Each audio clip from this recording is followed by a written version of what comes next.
अस्सलाम वालेकुम स्टूडेंट्स, मैं आपकी उर्दू की टीचर अनम और हमारा आज का जो टॉपिक है वो है कौमी इदारे। कौमी इदारा वो तंजीम होता है जो किसी ख़ास मकसद के हुसूल के लिए बनाया गया हो और वो अपना काम सही तरीके से सरअंजाम दे, अपना एक मखसूस काम हो और वो अच्छे तरीके से सरअंजाम दे। कौमी इदारे, अब किसी भी मुल्क में कौमी इदारों की ज़रूरत क्यों पड़ती है? क्योंकि जब एक मुल्क कायम होता है तो उसका जो निज़ाम होता है उसको सही तरीके से चलाने के लिए इदारों की ज़रूरत पड़ती है। हर इदारे की अपनी अपनी ज़िम्मेदारियाँ होती हैं और वो इन्हीं ज़िम्मेदारियों को अच्छे तरीके से सरअंजाम देकर अपने वतन को, अपने मुल्क को तरक्की की राह पर ले जा सकते हैं। किसी भी मुल्क में बहुत से इदारे होते हैं जिनके अपने अपने काम होते हैं, अपने अपने फ़राइज़ होते हैं, वो अच्छे तरीके से सरअंजाम देते हैं। इसी तरह हमारे मुल्क में भी बहुत से इदारे हैं जो कि अपने अपने काम करते हैं, अपने अपने फ़राइज़ को अच्छे तरीके से सरअंजाम दे रहे हैं, जिसमें हमारे पास सबसे पहले हैं तालीमी इदारे। तालीमी इदारे में हमारे पास स्कूल आते हैं। तालीम इंसान की सबसे अहम और पहली और बुनियादी ज़रूरत है। मतलब कि तालीम के बग़ैर इंसान तरक्की नहीं कर सकता, कोई भी कौम तरक्की नहीं कर सकती। जब तक एक कौम की आवाम तालीम याफ्ता नहीं होगी, जब तक वो अपने मंजिल की निशानदही नहीं कर पाती, जब तक उसे अपने नज़्मुल ऐन का पता नहीं होगा, जब तक उसे अच्छे बुरे का फ़र्क मालूम नहीं होगा, तो वो कभी भी तरक्की नहीं कर सकती। तालीम ही ऐसी चीज़ है जो कि इंसान को अच्छे बुरे में तमीज़ सिखाती है, उसको अपने मंजिल की निशानदही करना सिखाती है और उसे माशरे में अच्छा मकाम दिलाती है। हमारे मुल्क में भी तालीमी इदारे जो हैं वो बहुत अच्छे फ़राइज़ सरअंजाम दे रही हैं। हमारे मुल्क में बहुत से तालीमी इदारे हैं जिनमें प्राइवेट और गवर्नमेंट स्कूल कॉलेजेस शामिल हैं, जो कि बहुत अच्छे तरीके से आवाम की बच्चों की तालीम और तरबियत में अहम किरदार अदा कर रहे हैं।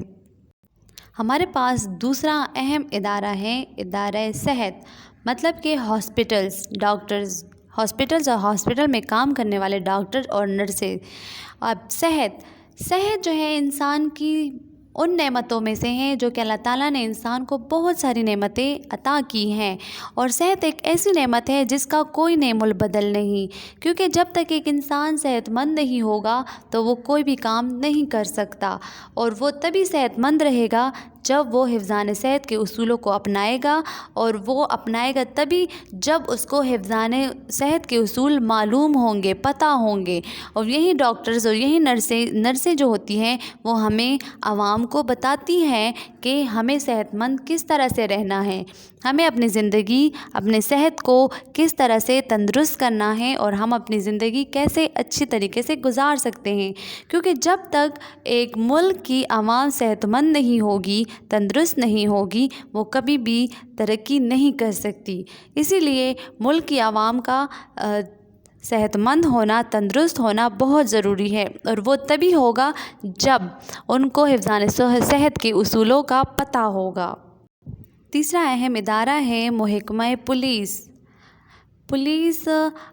आपको पता होगा कि पुलिस किस तरह से फ़राइज़ सरअंजाम देती है, पुलिस का क्या काम होता है।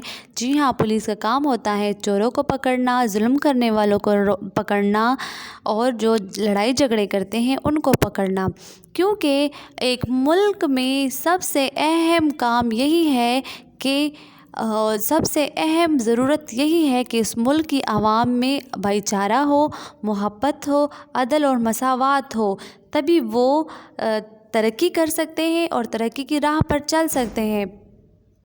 महकमा पुलिस का काम भी यही है कि वो फ़साद करने वालों को, इंतशार करने वाले लोगों को पकड़े और उनको सज़ा दे, और तभी एक मुल्क तरक्की करेगी जब उसमें अमन व अमान होगा, और इस अमन व अमान को कायम रखने के लिए पुलिस का बहुत अहम काम है। हमारे पास अगला महकमा जो है वो है अफ़वाज पाकिस्तान। मतलब कि पाकिस्तान की जो आर्मी है, पाकिस्तान की आर्मी 3 ग्रुप्स पे तकसीम है, जिसमें है फ़िज़ाई, سمندری اور زمینی فوج، جس کا کہ اپنا اپنا کام ہے۔ پاکستان کی افواج کا کام یہ ہے کہ وہ سرحدوں پر کھڑے ہو کر پاکستان کی حفاظت کرے، پاکستان پر دشمنوں کی جو میلی نظریں ہیں ان کو ہٹائے، ان کو ختم کرے اور پاکستان کی عوام کو تحفظ دے۔ اور پاکستان کی افواج جو ہے وہ اس کام کو بہت اچھے سے سر انجام دے رہی ہے۔ پاکستان کی افواج نے پاکستان کی عوام کو ہر مشکل حالات میں ان کا ساتھ دیا ہے۔ اسی طرح سے اگر قدرتی آفات ہوں جیسے کہ زلزلہ ہو گیا، سیلاب ہو گیا، اس میں بھی یہ آرمی جو ہے عوام کی بہت زیادہ مدد کرتی ہے، ان کا ساتھ دیتی ہے اور ان کے ساتھ شانہ بشانہ کھڑی ہوتی ہے۔ افواج پاکستان کا کام بھی یہی ہے کہ وہ پاکستان کی عوام کو مکمل تحفظ دے اور ان عوام کو خوشحال زندگی گزارنے میں مدد کرے۔ پاکستانی افواج جو ہیں ملک کو مکمل طور طریقے سے حفظ و امان میں رکھا ہوا ہے اور ان کی حفاظت کا مکمل خیال رکھتے ہیں اور عوام کا بھی مکمل خیال رکھتے ہیں اور عوام کو صحیح طریقے سے زندگی گزارنے میں مدد دیتے ہیں۔ اگلا محکمہ جو ہے وہ ہے شہری دفاع۔